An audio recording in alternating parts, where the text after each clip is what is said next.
dadku cusub tahay barashada computerka iyo qaybihiisa kala duwan. Muqalkenan maanta waxaynu qoran doonaa 8 ka mid ah conceptyada ugu muhiimsan ee asaaska u ah inaad fahamto waxyaabo badan oo ku saabsan computerka iyo qaybihiisa kala duwan. Waxaynu isku dayi doonaa inaynu sharaxno sida ugu fudud ee qof kasta u fahmi karo waqti ugu kooban. Soo dhawaada dhalinyaro. kahor 1980-kii si computerka loo adeegsado waxa laga maarmaan ahayd in la adeegsado command line interface-ka iyadoo amarada la siinay computerka loo sii mari jiray commands. habkani waxa weeye inuu baahan waqti badan barashadiisu. sidaa awgeed waxaa la sameeyey qaabka loo yaqaano graphical user interface oo isugu soo bandhigaya shaashado iyo icons ayna isticmaalayaasha computerku si fudud u adeegsan karaan oo aan u baahnayn qortid commands. tanina waxay computerka ka dhigtay kuwo si sahlan u adeegsan karo. wadnaha ay computersku ka shaqeeyaani waa CPU-da laga soo gaabiyo Central Processing Unit. waana chip ka samaysan silicon kaasi oo ay ku dhex jiraan billions transistors ah. transistorskani wuxuu shaqeeyaa sida switchka oo kale oo maray on yihiin oo electric current-ka sii daynayaan iyo maray off yihiin oo ay joojinayaan electric current-ka. waxayna samaynayaan binary code 0 iyo 1 ah kaasi oo ah luqad ay ku dhisan yihiin wax kasta ee computerka ku dhex aragnay sida sawirada, muuqaalada, dokumentiyada iyo waxyaabo la midka. memory iyo storage labadan dad badani way isku khaldaan. memory badanaa waxa loola jeedaa RAM waxayna xogta kaydisaa muddo kooban iyadoo lagu talagalay in CPU-da computerku si dhaqso leh soo kiciso applicationada iyo xogaha kale ee aad markaasi adeegsanayso. waxayna raacda waxa ugu muhiimsan DRAM iyo SRAM. dhanka kale storage waa kan loo adeegsado in xogaha muddo dheer lagu kaydiyo. xogahaasna waxaa ka mid ah dokumentiyada oo kale, muuqaalada, sawirada iyo waxyaabaha kale la midka ah.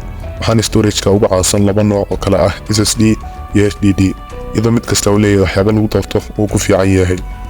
haddaba waxaan sidee memory-ga, storage-ka iyo CPU-da iyo dhammaan qalabada kala duwan ee ku jira computerku wada shaqeeyaan hagaag si ay dhammaantood u wada shaqeeyaan una sameeyaan computerska aynu naqaano. waxaa muhiim ah in la adeegsado operating system waana systemka maamulaya hardware-ka iyo software-ka computerka.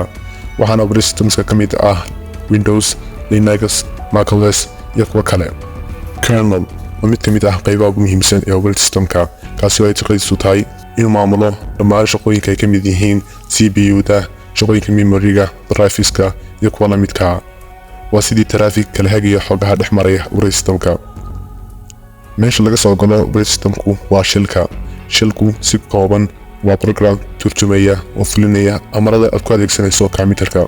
sida uu soo xusnay dadka ugu badani waxay computerska ka adeegsadaan GUI-ga ama graphical user interface-ka balse developersku waxay inta badan doorbidaan adeegsiga shilka maadaama uu siinayo control ka badan GUI-ga. luqadaha programming-ku waxay bini'aadamku u ogolaadaan inay la xidhiidhaan computerka. waxaana luqadaha programming-ka loo qaybiyaa high level languages iyo low level languages. high level languages-ku waa kuwa focuska saara inay noqdaan luqado si fudud loo fahmi karo loona qori karo si fudud una muujinayaan controlada hardware-ka ay samaynayaan. waxaana luqadaha high level-ka ka mid ah Python.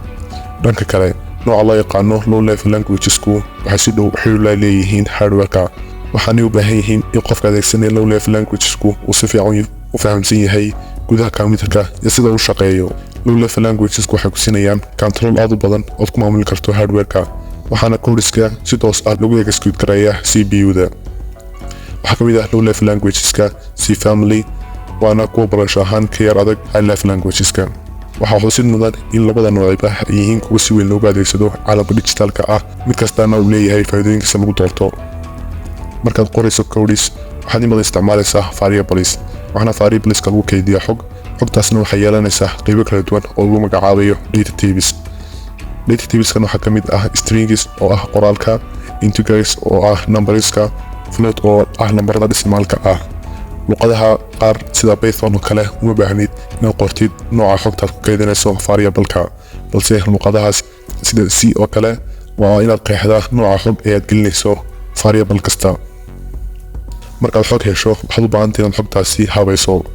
qaabka ugu sahlan ee aad adeegsan karto si aad u habayso xogta waxaa ka mid ah lists iyo array kuwaasi oo xogta u kaydiya qaab sequence ah. mararka qaar arraysku waxay noqon karaan kuwo xadidan markaasna waxay adeegsanaa linked lists kaasi oo item kasta oo ku jira linked listsku waxa uu tilmaamaya ka ku xiga. stack and queues ayaa iyaguna ka mid ah noocyada listiska kuwaasi oo raaca shuruuc gaar ah.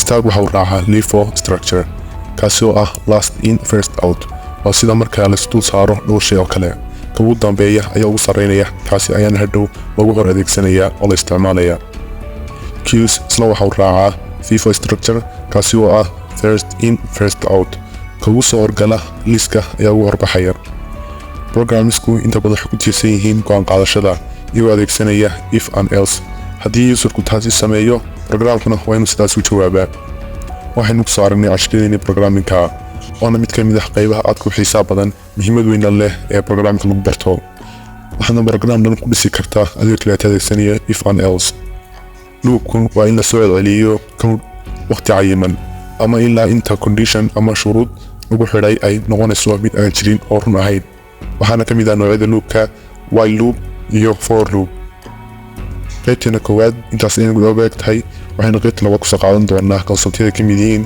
parallelism and concurrency pivot notation iyo kuwa kale haylowna muuqaalka la wadaagto asxaabtaada kuna soo biir Somali Mahadsanid.